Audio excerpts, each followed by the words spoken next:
الحق من ربك فلا تكن من الممترين.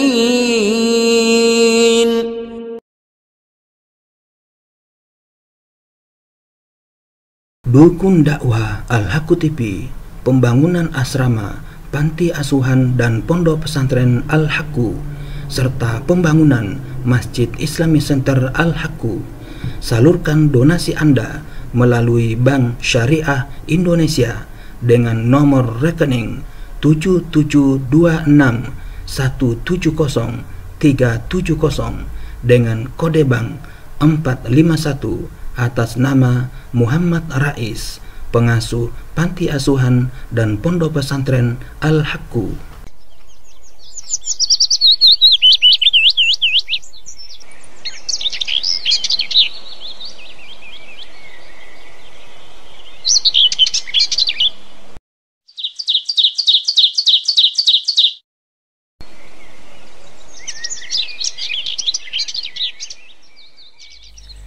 Bismillahirrahmanirrahim. Assalamualaikum warahmatullahi wabarakatuh. Alhamdulillahi rabbil alamin. Wassalatu wassalamu ala nabiyyina Muhammadin wa ala alihi wa ashabihi wa man tabi'a huda ila yaumiddin, amma ba'd. Para sobat Al-Haqqu TV dimanapun Anda berada, alhamdulillah kita bersua kembali dalam rangka melanjutkan kajian kita tentang Sirah Nabawiyah karya Syekh Safiyur Rahman Al-Mubarakfuri. Kali ini kita telah sampai ke bagian yang ke-50 dengan judul Haji Wada. Tuntas sudah pekerjaan berdakwah, menyampaikan risalah, membangun masyarakat baru atas dasar pengukuhan terhadap uluhiyah Allah dan pengenyahan terhadap uluhiyah selainnya. Seakan-akan ada bisikan halus yang merambat di dalam sanubari Rasulullah SAW yang mengabarkan bahwa keberadaan beliau di dunia sudah mendekati babak akhir. Maka ketika mengutus Mu'adz bin Jabal ke Yaman pada tahun 10 Hijrah, beliau bersabda kepadanya, "Wahai Mu'adz, boleh jadi engkau tidak akan bertemu aku lagi sesudah tahun ini, dan boleh jadi engkau akan lewat di masjidku dan kuburanku ini." Seketika itu Mu'adz menangis sesenggukan karena khawatir akan berpisah dengan Rasulullah SAW. Allah telah menghendaki agar Rasulullah SAW dapat menyaksikan buah dakwah beliau, yang untuk mewujudkannya beliau harus menghadapi berbagai macam rintangan dan halangan selama lebih dari 20 tahun. Berbagai kabilah Arab dan para penduduknya berhimpun di Makkah, siap melaksanakan syariat Islam dan hukum-hukumnya, memberikan kesaksian untuk melaksanakan amanat, menyampaikan risalah, dan memberikan nasihat kepada semua umat manusia. Rasulullah SAW mengumumkan niatnya untuk melaksanakan haji yang mabrur. Maka manusia datang berbondong-bondong ke Madinah, yang semua hendak ikut beliau. Pada hari Sabtu, 4 hari sebelum habisnya bulan Dzulqa'dah, beliau berkemas-kemas untuk berangkat dengan menyiapkan bekal perjalanan, berminyak dan mengenakan mantel. Selepas zuhur beliau berangkat hingga tiba di Dzulhulaifah sebelum sholat asar. Beliau sholat asar di sana dan tetap berada di sana hingga keesokan harinya. Pagi-pagi beliau bersabda kepada para sahabat, "Semalam aku datangi utusan dari Rabbku yang menyatakan sholatlah di lembah yang penuh barokah ini dan katakan umroh beserta haji." Sebelum sholat zuhur beliau mandi untuk niat ihram. Kemudian Aisyah radhiyallahu anhuma memercikkan minyak wangi kepada tubuh dan kepala beliau hingga tetesan minyak wangi itu terlihat meleleh di anak-anak rambut dan jenggot beliau. Tetesan minyak wangi itu dibiarkan begitu saja dan tidak dibasuhnya. Setelah itu beliau mengenakan mantel dan selendang. Sholat zuhur dilakukan 2 rakaat. Kemudian membacakan talbiyah untuk haji dan umroh di tempat sholat itu. membaca secara berurutan antara keduanya, lalu beranjak menunggang Al-Qaswa. Beliau meneruskan perjalanan hingga mendekati Makkah, singgah sementara waktu di Dzultuwa, kemudian memasuki Makkah setelah mendirikan sholat subuh dan mandi pagi hari pada hari Senin tanggal 4 Zulhijjah tahun 10 Hijrah. Perjalanan ditempuh selama 8 hari yang berarti dengan kecepatan sedang-sedang saja. Setelah memasuki Masjidil Haram, beliau langsung tawaf mengelilingi Ka'bah, lalu disusul dengan sa'i antara Safa dan Marwah tanpa bertahallul, sebab beliau berniat melaksanakan haji qiran. Kemudian beliau menetap di Bukit Makkah di Al-Hujun dan tidak lagi melakukan tawaf kecuali tawaf untuk haji. Bagi sahabat yang tidak mempunyai hewan korban, diperintahkan agar menjadikan ihramnya sebagai umrah, lalu mereka tawaf mengelilingi Ka'bah dan disusul dengan sa'i antara Safa dan Marwah, lalu bertahallul secara sempurna. Tampaknya mereka masih ragu-ragu untuk melaksanakannya, namun akhirnya mereka menurutinya dan melaksanakannya. Pada tanggal 8 Zulhijjah atau tepatnya hari Tarwiyah, beliau pergi ke Mina dan sholat zuhur, asar, maghrib, isya dan subuh di sana. Setelah menunggu beberapa saat hingga matahari terbit, beliau melanjutkan perjalanan hingga tiba di Arafah dan tenda-tenda sudah didirikan di sana. Beliau masuk tenda yang diperuntukkan bagi beliau. Setelah matahari tergelincir, beliau meminta untuk didatangkan Al-Qaswa, lalu menungganginya hingga tiba di tengah padang Arafah. Di sana sudah berkumpul sekitar 124.000 atau 140.000 orang muslim. Beliau berdiri di hadapan mereka menyampaikan pidato secara umum. Wahai sekalian manusia, dengarkanlah perkataanku. Aku tidak tahu pasti, boleh jadi aku tidak akan bertemu kalian lagi setelah tahun ini dengan keadaan seperti ini. Sesungguhnya darah dan harta kalian adalah suci atas kalian seperti kesucian hari ini. Pada bulan ini dan di negeri kalian ini, ketahuilah, segala sesuatu dari urusan jahiliyah sudah tidak berlaku di bawah telapak kakiku.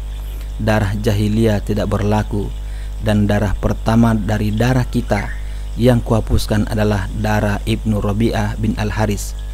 Riba jahiliyah tidak berlaku, dan riba pertama yang kuhapuskan adalah riba Abbas bin Abdul Muttalib. Semua itu tidak berlaku.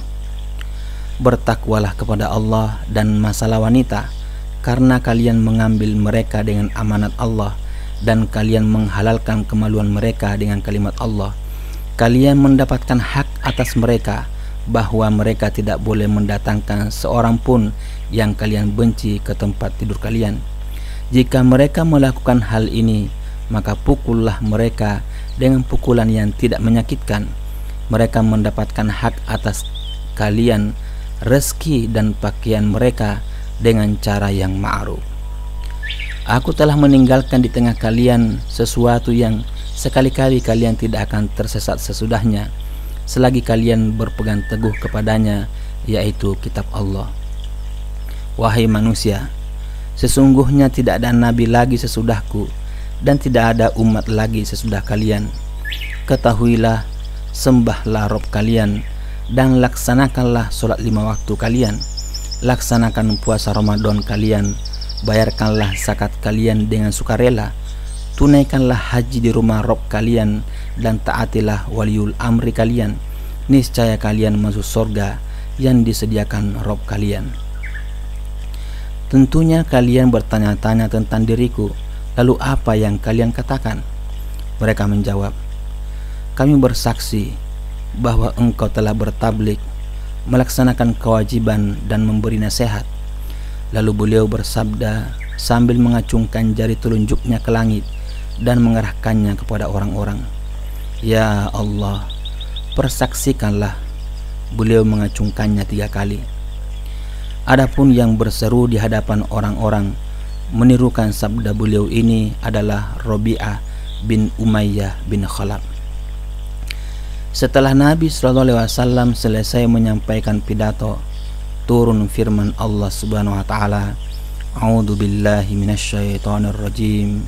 Al-yauma akmaltu lakum dinakum wa atmamtu 'alaikum ni'mati wa raditu lakumul Islam madina.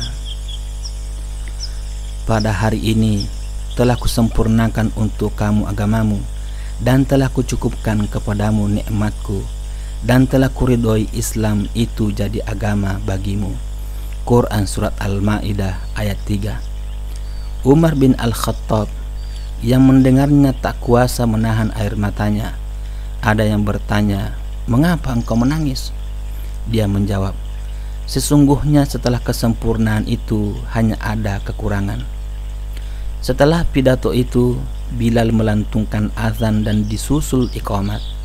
Kemudian Rasulullah SAW melaksanakan sholat zuhur bersama orang-orang. Setelah Bilal melantungkan iqamat lagi, beliau menyusulinya dengan sholat asar, dan tidak ada sholat antara keduanya. Kemudian beliau menunggang Al-Qaswa hingga tiba di tempat wukuf. Di sana Al-Qaswa menderum hingga perutnya menempel di pasir. Beliau tetap berada di atas punggung Al-Qaswa hingga matahari terbenam. Keremangan senja lambat laun mulai menghilang setelah memboncengkan Usama. Beliau melanjutkan perjalanan ke Musdalifah. Beliau sholat maghrib dan isya di sana dengan satu azan dan dua iqamat, tanpa ada sholat apapun di antara keduanya. Kemudian beliau berbaring hingga fajar menyingsing. Setelah azan dan iqamat, beliau melaksanakan sholat subuh, lalu naik ke punggung Al-Qaswa dan pergi ke Al-Masy'aril Haram. Dengan menghadap ke arah kiblat, beliau berdoa, bertakbir, bertahlil, dan mengesahkan Allah. Dari Musdalifah beliau pergi ke Mina sebelum matahari terbit dengan memboncengkan Al-Fadl bin Abbas hingga tiba di Mahsar. Kemudian melewati jalan pertengahan yang menghubungkan Jumrah Kubra yang ada di dekat sebuah pohon pada masa itu, yang disebut Jumrah Aqabah atau Jumrah pertama. Beliau melemparnya dengan 7 butir batu kerikil sambil bertakbir setiap kali lemparan.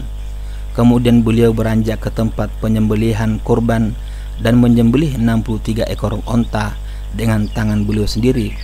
Kemudian beliau menyerahkan kepada Ali bin Abi Thalib yang menyembelih 37 ekor onta hingga semua genap 100 ekor onta.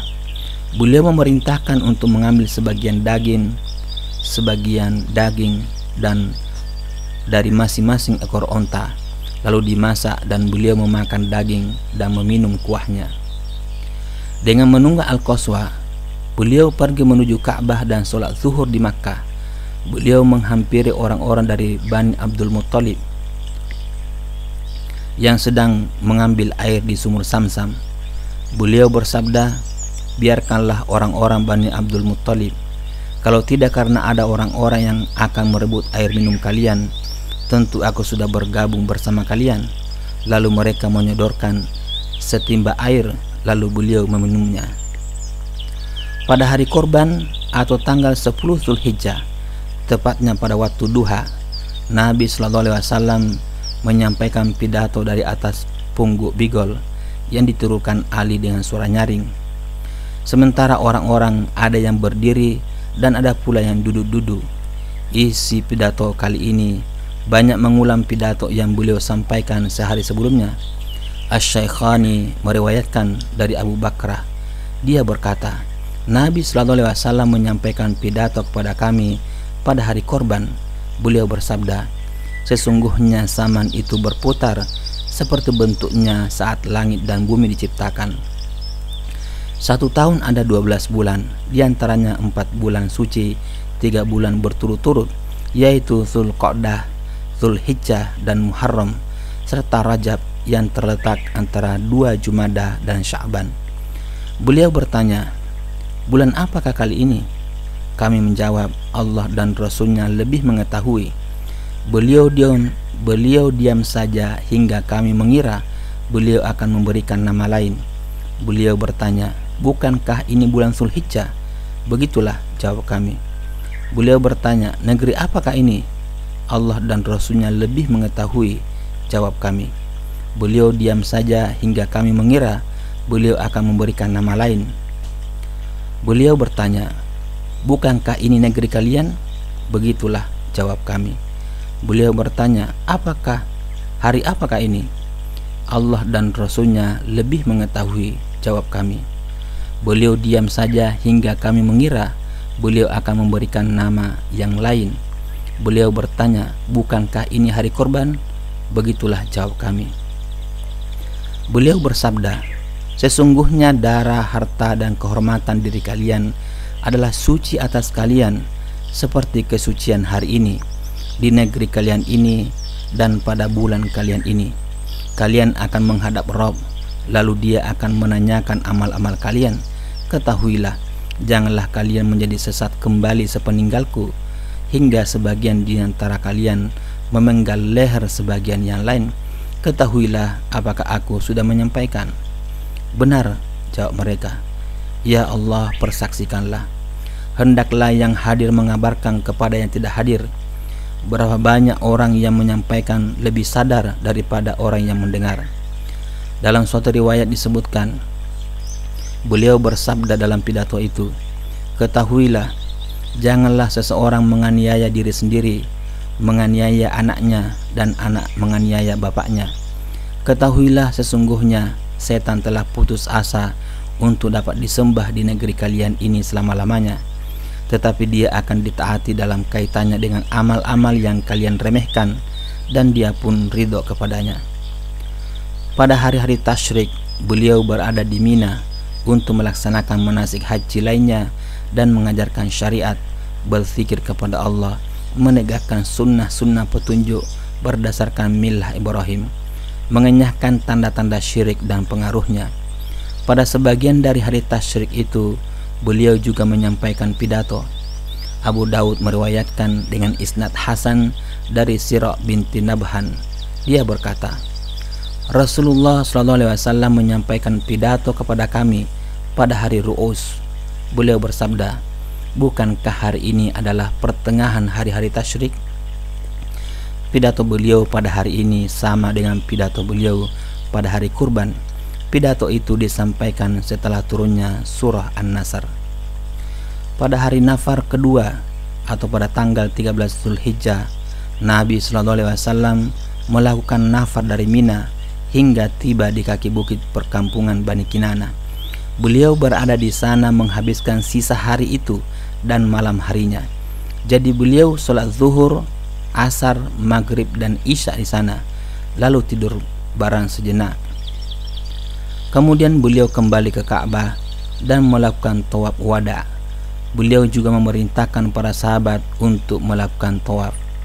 Setelah seluruh manasik haji dilaksanakan, beliau memerintahkan untuk kembali ke Madinah Al-Munawwarah tanpa mengambil waktu untuk istirahat, agar perjuangan ini serasa murni karena Allah dan di jalannya.